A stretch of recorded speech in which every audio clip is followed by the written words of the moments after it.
aku ada perayaan, kita makan malam sekeluarga inti, udah gitu ke malamnya dijemput sama papanya, besokannya ulang tahun yang dipestain lah sama papanya.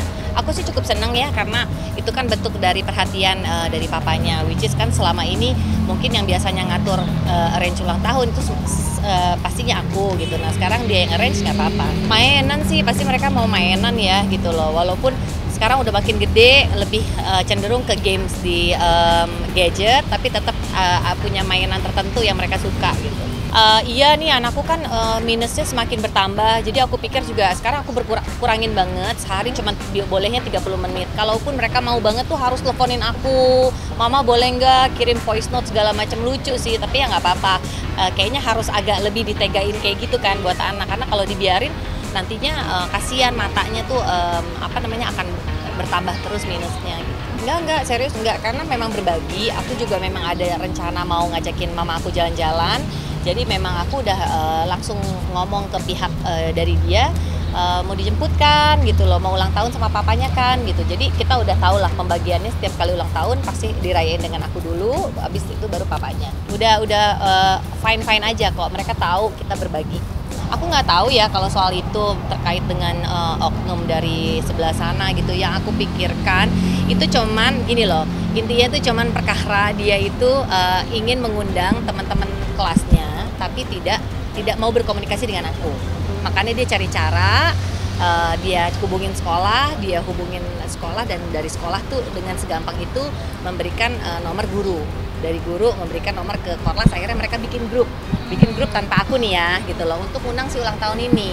Jadi disitulah bentuk kekecewaan aku dan juga neneknya, kenapa sepertinya kita tuh tidak dihargai gitu loh. Harusnya kan ngomong dulu lah gitu loh, justru malah aku yang akan membantu mengakomodir ke ibu-ibu di kelas, karena di sekolah dan juga di kelas ini kan aku yang menjadi tanggung jawab atas ketiga anak ini gitu loh. Jadi di situ sih bentuk kekecewaan aku tuh, ada mannernya, ada etikanya untuk segala sesuatu. Jangan apa-apa tuh lewat jalan belakang gitu loh. Iya kan? Gitu aja sih. Enggak, pindah sekolah sih enggak. Anakku cukup happy dengan sekolah ini. Cuman memang aku meminta pertanggungjawaban sekolah itu seperti apa. Karena kan memang kontak person di sekolah itu kan aku, neneknya, dan juga kakak ipar gitu loh. Karena memang kan hak asuh anak ada di tangan aku ya gitu loh. Jadi seperti itu. Dan aku tuh lebih kayak, andaikan kalau misalnya ada seseorang yang mengaku-ngaku sebagai bapaknya dan akhirnya kontaknya diberikan segitu aja gitu loh. Itu aja sih, security dari sekolah tuh seperti apa gitu. Namanya kan sekolah swasta ya gitu loh. Anak-anak suka banget sekolah di sini gitu loh. Dan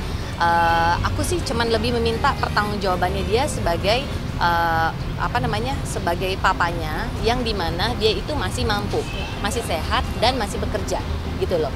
Jadi kalau misalnya dia tidak berpenghasilan, dia tidak bekerja, ayo nggak apa-apa, datang ke saya,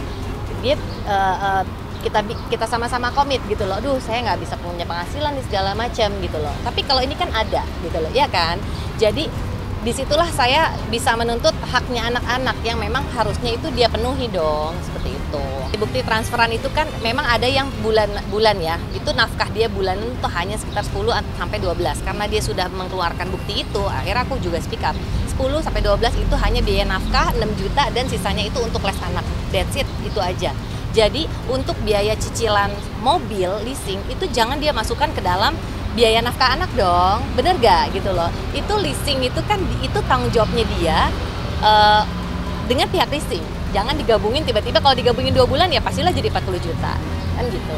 Ya pokoknya anak-anak tuh hanya diberikan sejumlah segitu aja. Jadi untuk yang sekarang kan udah naik kelas, dia bilang mau lanjut di sekolah ini, tapi ternyata dia hanya menyanggupi setengahnya dari biaya. Nah itu dia, setelah kemarin ribut apa segala macam baru dia kirim tuh uang, tapi setengahnya dari biaya SPP yang seharusnya. Itu aja ya. Makanya itu saya minta dan juga menghimbau kepada dia dan juga yang lainnya lah ya gitu ya. Saya tuh kepengen saya dihargai aja deh, nggak usah saya thank you deh karena untuk udah menjaga anak-anak dan membesarkan mereka. Saya minta kita saling menghargai privasi kita masing-masing. Dia mau kasih berapa ya udah gitu loh, tapi jangan kalau dia ngusik-ngusik saya, kalau dia menyindir saya ini itu, saling ibaratnya menjelekkan saya terus, seakan-akan tuh saya ibu yang nggak bener ya gitu loh. Padahal saya sudah berusaha semaksimal mungkin untuk ngegedein anak ini loh. Apalagi aku alhamdulillahnya punya support system yang baik, ada ibu saya, ada kakak ipar, ada adik, banyak lah, timnya aku tuh banyak gitu loh. Jadi anak aku tuh tidak pernah namanya ditinggalkan cuman hanya mbak ya, sama mbak di rumah gitu loh. Jadi itu yang perlu dihimbau sama pihak sana gitu loh. Jadi jangan seakan-akan memframing saya terus. Di situ saya bisa, limit saya tuh saya bisa ini gitu loh, speak up gitu loh. Ya nggak apa-apa. Nggak, kalau aku ngomongin banyak nanti dibilangnya aku belum move on ya kan. Ya pokoknya kita doakan aja yang terbaik gitu loh. Dimanapun aku ditanya pasti mendoakan yang terbaik gitu loh. Toh ini kan memang apa ya, ini hanya waktu yang akan menjawab dan ternyata sudah terjawab dah. Ya, yang ngedeketin ada, cuman memang aku masih belum mau, jujur aja. Karena gini, aku takut anakku kan posesif banget, dan anakku tuh yang kecil itu dia punya trauma ya, takut ditinggalin. Setiap kali aku mau pergi tuh izinnya tuh lama banget gitu, karena aku juga nggak mau terbiasa ngebohongin anak. Jadi aku izin dulu, Dede, mama ada ini nih gini-gini gitu. Jadi mental breakdownnya anak yang perlu aku jaga gitu loh. Jadi kalaupun aku deket baru sampai serius banget gitu ya, baru aku akan mengenalkan ke anak-anak. Kalau enggak mah nggak usah deh gitu, kasihan. Aku sudah bertemu dengan pihak sekolah, akhirnya aku ya sudah kalau gitu kita biarkan bapaknya responsible dalam urusan sekolah, yaitu PR, ujian segala macam. Dia masuk ke dalam grup yang resmi ya gitu loh. Jadi biar saya fokus ke dedehnya gitu loh, karena itu bentuk dari kekecewaan saya dan juga bentuk responsible bapaknya. Jangan cuma perkara ulang tahun bikin chaos di sekolah tapi abis itu dia kabur lagi gitu loh. Jadi ya udah, sekarang sekalian di invite papanya, saya yang keluar dari grup itu gitu sih. Jadi bagi-bagi tugas, dia ngurus 2 anak, saya 1 anak. Nggak ngerti aku Mas, jadi kadang-kadang mungkin dengan pikirannya dia itu udah kan nyicil bayar leasing mobil, ini itu mungkin kalau digabungin bisa mencapai 30 juta nominalnya ya, seperti yang diputuskan pengadilan. Nah mungkin dia ngitungin semuanya gitu loh, sampai segocek-gocek kayaknya ya diomongin ya.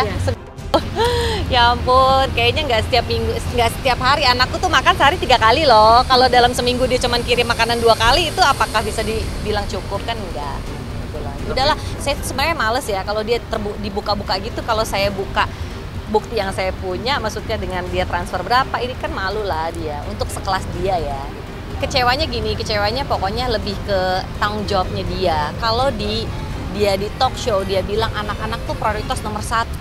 Terus saya pernah dengar dia ngomong mau kuliahin anak sampai ke Amerika. Ya tunjukkanlah, buktikan gitu loh. Jangan cuma diomongan gitu loh, ya kan. Maksudnya kita sama-sama berjuang untuk ngegedein anak gitu loh. Saya kerja, dia kerja, yaudah yuk sama-sama gitu loh. Ya semoga ya, aku minta suatu hari nanti kita bisa sama-sama berdamai. Dalam arti untuk momen-momen yang penting, misalnya untuk sekolah anak, naik kelas, mungkin kita sama-sama bisa hadir tanpa, maksudnya menyampingkan ego kita lah masing-masing gitu. Tapi mungkin saat ini nggak bisa karena kan dia ada perasaan yang harus dijaga ya, gitu aja sih.